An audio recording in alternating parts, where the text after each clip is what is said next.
Are you a real estate agent, realtor, investor, or are you in the real estate business and you need new listings and deals? We have a solution for you, and that solution has guaranteed results. How much would you pay to get face-to-face with a homeowner that wants to sell their home?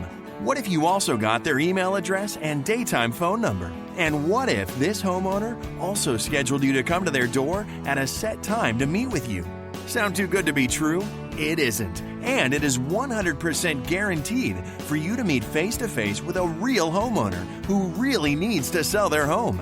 Not only will you get this remarkable contact system and its 100% guarantee, at no additional charge, you will get weekly coaching, documents, and training on how to get that homeowner and convert them into a new listing. When you purchase, you'll also get a one-on-one walkthrough so that you can start using the system today. Visit www.thelistingmonster.com. That's www.thelistingmonster.com. Or call Diana Ortiz at 213-706-0040. Stop wasting time the old way. Use a monster and get actual results today.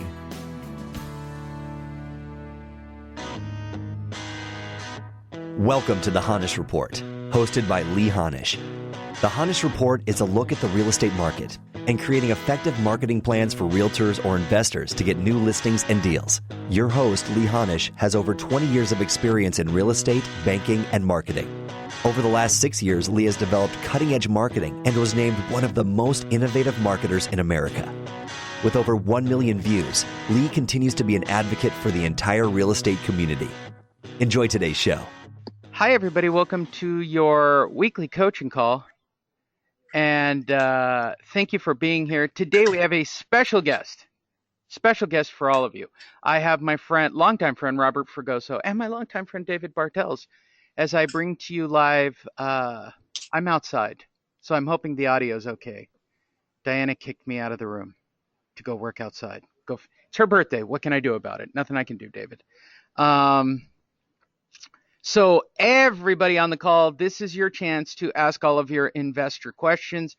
Robert, how long? You go back far. I mean, when was your first investment deal?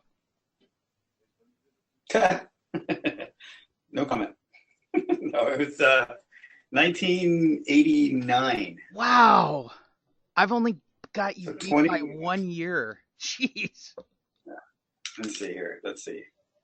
Or 2017. You got to actually do the math here. 28 years. 28 years. I started in 88 doing REOs and foreclosures, and you're doing an investment deal in 89 in your 20. You're in your teens at that point. You're younger than me. I was 17. Yeah. I was a senior in high school, actually. Okay, so what was your first What was your first deal? Well, I met a guy at, oddly enough, the mall, who was a guru type guy, and he started showing me what to do. And so I started finding him deals. So essentially I was wholesaling him deals. And, so I just basically started off door knocking and would knock on a series of doors and tell people who were in foreclosure. And back then the foreclosure actually had a strict timeline that everyone would follow. So there was this ticking clock that helped kind of, people like me get in the door. Most of the people lie and they say, no, we've already got it taken care of. And then I'd pull out, back then was the Daily Commerce, was a newspaper that you paid $1 for. And, I'd say, well, this is you, the bank just filed. So I don't think you've got it taken care of, right? And people usually, they'd hang their head. They're like, oh, all right. So what can you do? Or, then the kind of reality sets in a little bit. And my approach was, because at that point I had zero sales training or anything like that. And I was just kind of brutally honest. I'm like, listen, because I didn't know a lot at that point. and I said, listen, I work with an investor, and what he does is he's going to sit there and explain the whole process to you and what happens and what options you have. And one of the options is him buying the house. If that works best for you, great, then you do it. If it doesn't, then at least you get all this free information. And that was essentially the whole kind of pitch. And all I was doing was setting appointments. So you're So doing the whole, like you're still like, it's almost like what you're doing modern day. You're still involved with the whole transaction. Because I remember back in those days, you must have been dabbling in buying seconds and thirds and fourths as well, right? no, I mean I didn't have any money back then. So back then it was pretty much Bird dogging.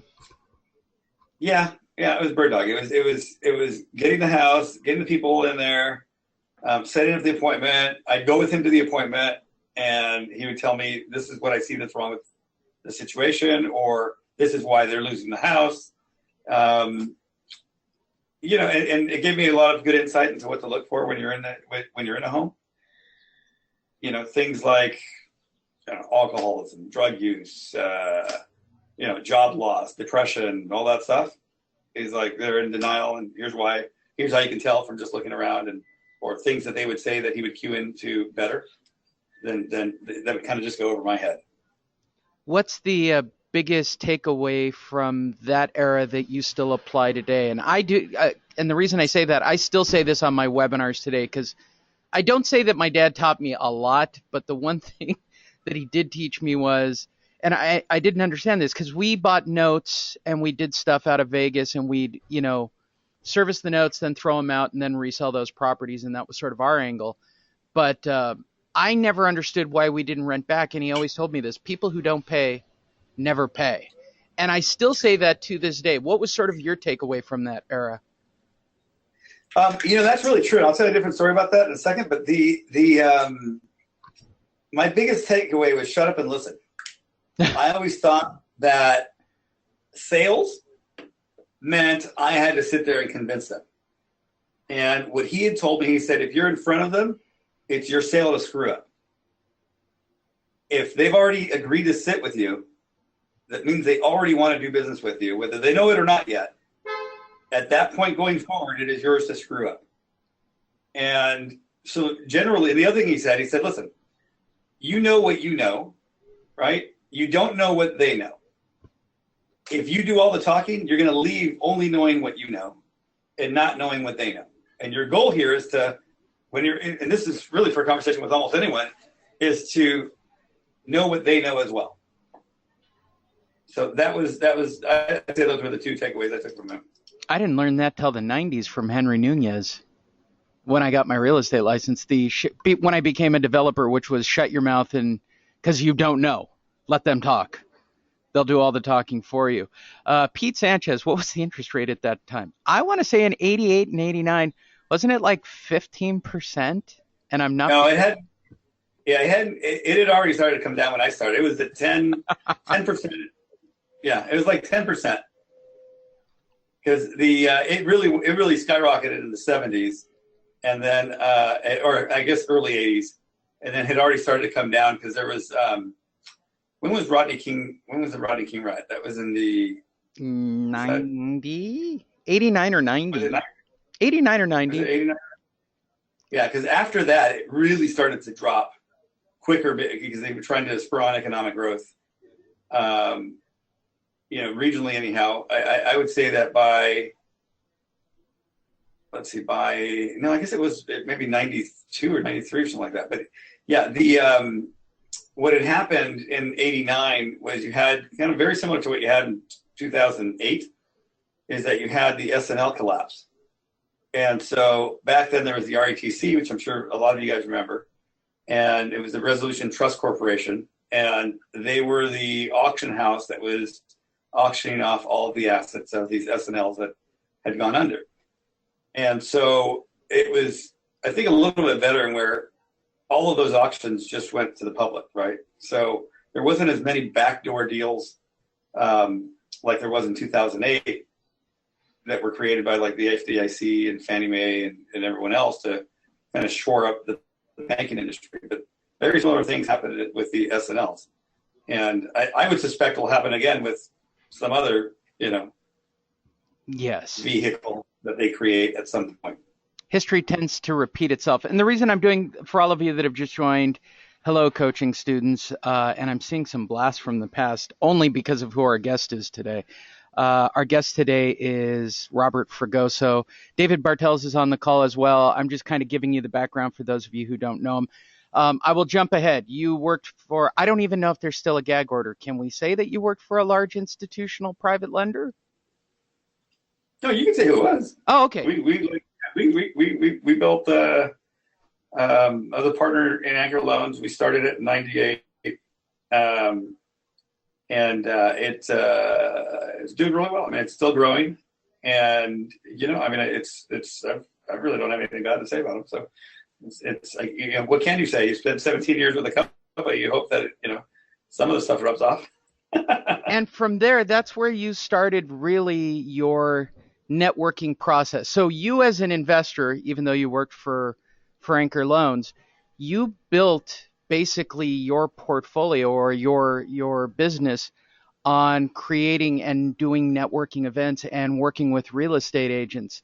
How was that at the beginning? I mean, I'm sure that was kind of a switch for even a private lender at that time.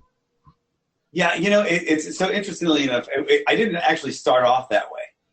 And it wasn't until I attended a few events after the downturn that I said, all right, let's get out and really heavy promote. Because what we used to do was just go and find the investors that were doing some business, and we'd connect with them personally, and we'd grow the business that way. And the thing that I like about investors is that you pick up a volume of business. So real estate agents generally right now, they find a buyer or a seller, and that's the buyer or seller is going to buy one property. And maybe down, years down the road, they're going to resell it and you get that residual business, but it's very slow. Whereas with an investor, they can buy 1, 2, 3, 4, whatever properties per month. And so if you connect with the right people, it creates a flow of business. So I always like the flow, because the thing about flow is that it helps you become more efficient and grow quicker.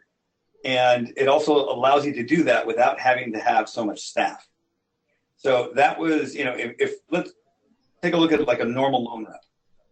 A normal loan rep that's doing conventional loans, they're going through the process to sign someone up every single time, because it's a whole new loan. Whereas with the private money aspect of it, if you connect with a guy that, let's just say, doing a minimum of 10 a year, then you don't have to go through the process every single time. And so the first time is the same work product as everyone else. The next infinite number is just a phone call saying, hey, I got this deal tied up. What can you do?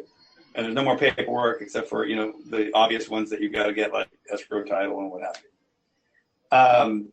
So it makes it very, very easy. And then you can handle transactional volume, because each transaction is no longer taking you, days to track down. It's now taking you, literally maybe an hour to plan out. We've actually done this before. I think we've done podcasts, and we've certainly in our past have talked about the importance of networking. I always wonder if realtors understand, and especially all of you on the call. I know that we have both investors and realtors, and I'm getting to the investor stuff. Calm down. And you can ask your question. Question bar is open. You can ask Robert questions along the way, and I'll keep this live and friendly and chatty. And I'll include David in just a few minutes when we start tying this all together. Do realtors understand the significance of networking amongst themselves? No. There is a power to it, right? Absolutely, 100%. Yeah, I mean, aside from, here's the problem that I see with a lot of agents, is that they find a niche and they don't share it. Unlike investors find a niche and then they share it, because there's so much transactional volume out there that they know that it's, unless you're a player that's doing, 20 deals a month, you might not want to then give away that niche, because you're going to compete with other people. Right. You're doing 1 or 2 deals a month, which is still decent. That's 20 plus a year. You're not going to even probably cross paths with somebody else more than maybe that initial time.